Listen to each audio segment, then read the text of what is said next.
I wanted to know if did it happen in the NFL preseason? Did it occur? It did twice, and I don't know if people were doing it just because it, as I viewed it, maybe not. So it says it comes out to the 25. Yeah, anything inside the 25-yard line goes to the 25. Anything beyond the 25 is to the spot. So is it only a situation where the ball is caught inside the 5 where it would be advisable for anyone to actually consider doing that? I think it's going to be a varying around the league. I think it's maybe more of what your anticipation or expectation was in terms of your body position, in terms of fielding the ball. It may come up. I think that in some of the pop-up kicks where it's like communication and who's going to field it, I think it could become an option. But I really don't see it being a major factor in how the games are played. It's not very often that we talk about long snappers, but Blake gets on a contract extension. I was just curious your comments on what he means to this team as a player and as a person. No, well, I think number one, as an individual, he's outstanding. Great family. He's a great kid. Studies, works hard. Great teammate. Dependable. Available. Where I don't care what the position is. Availability is your number one ability. And then obviously he's a quality player. So obviously very happy to have him in the fold going forward.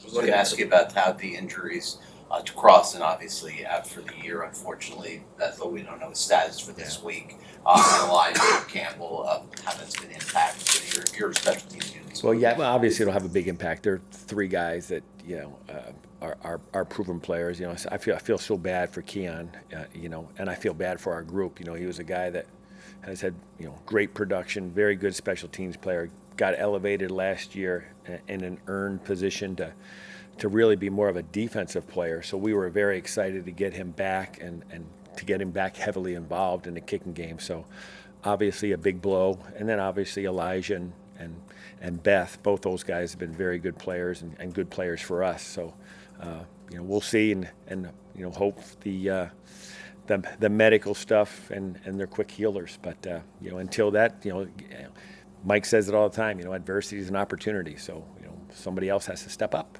Mike, Danny, who would you identify as your core special teams guys? Well, you know what, we're still, believe it or not, we're like everybody, you're still working through that, and we talk about it all the time, and since COVID, over the last 3-4 years, the way the rules are now developed with the accessibility of being able to maneuver the roster with the practice squad and elevations, I think you're going to see along, with us and around the league, I don't know if you're going to see those landlocked 5 or 6 guys that exactly what you have. I think with the way the rosters are now and the way, right, wrong, or indifferent, the way the injuries and things pop up around the league, I think you better have a big nucleus of guys that are available and able to contribute, because I think that's what you're going to have.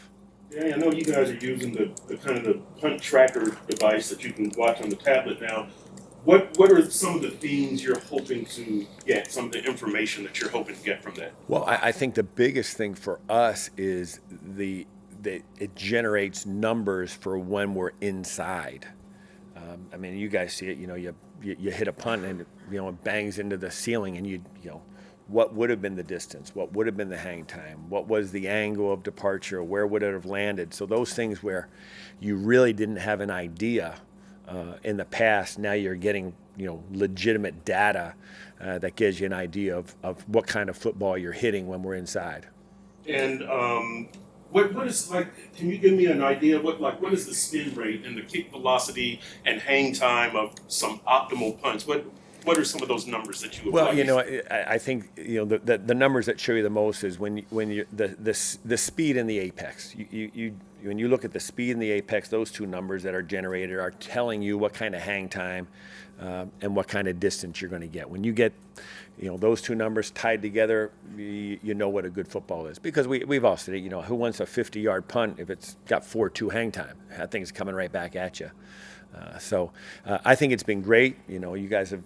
I'm not a golfer. I know nothing about it, but when you guys go and you hit those things, it's it's great information to have, and it gives you something to build off of. And overall, how was Jake Bailey's camp, and how is he coming off that injury from last year? Good, and most importantly, I think as you track and what you saw in camp is he's gotten better every week. He's gotten more comfortable, and I think the end of camp was the best that he's been, which is what you always strive for, regardless of position. But really happy where both Blake, Jake, and Jason are at the current time going into the regular season. I don't know if you saw this, but there was a clip from Coach Belichick a couple of years ago that recirculated back around the web yesterday of him giving basically a detailed history on special teams and why teams actually have specific roster spots for someone like a long snapper opposed to cross-training a player to play that spot.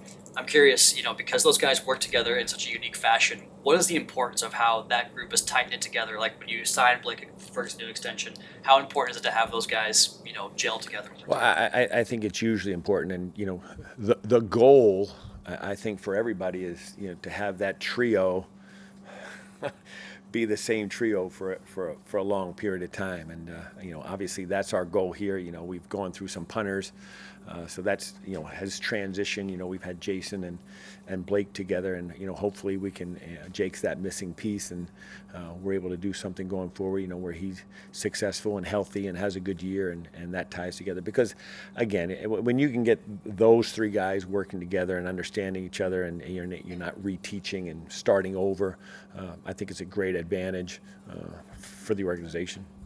What were a couple of the specific focal points for you and your unit this offseason? Like where to improve from a season ago? Well, I think obviously you want to improve in everything. I think when you talk about roster, I think with the guys that we had last year and they did a good job at. I think adding Braxton Berrios as a true combo return player. I think that's going to be big and pay dividends for us. And then I think we had a lot of young guys that had to play some roles and play out of position, or most importantly, guys that don't involve themselves in special teams in college. And obviously the college rules are completely different than they are the National Football League rules. So I think the growth from some of those young players, and then getting our established guys, the guys, the Andrew Van Ginkels and the Duke Rileys, hopefully getting those guys more involved where they're, not spread as thin, with their defense. And, last year we had some receivers that we were planning on being major contributors and ended up being heavily involved in offense, which again, the only thing we care about is winning. So I don't care, I don't care as long as we win, as long as we put it in the left-hand column.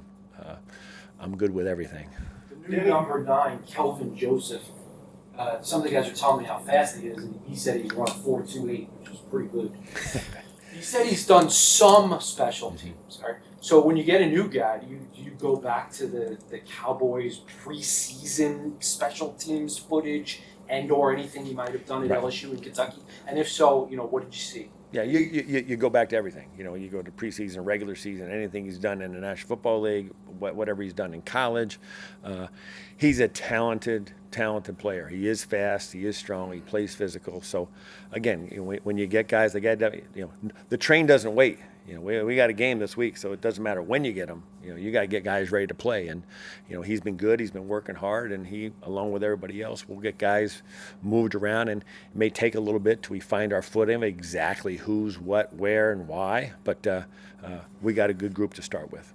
Danny, is there such a thing as a punter and kicker friendly schedule? And do you have it this year? Because you know what I'm getting at. You're at New England and Buffalo early and 4 out of 5 late at home in favorable weather.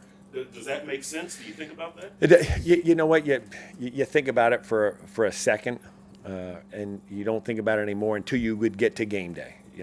I spent a lot of time in this division, and I've been to those places where you can go there in September and it's miserable. We watched Buffalo in the preseason. In the first preseason game, the wind's blowing so hard that they got to hold the football for the kicker. It's blowing off the tee in the first preseason game. So again, whether you're August or January, a little bit of temperature difference, but the wind could be a factor at any time.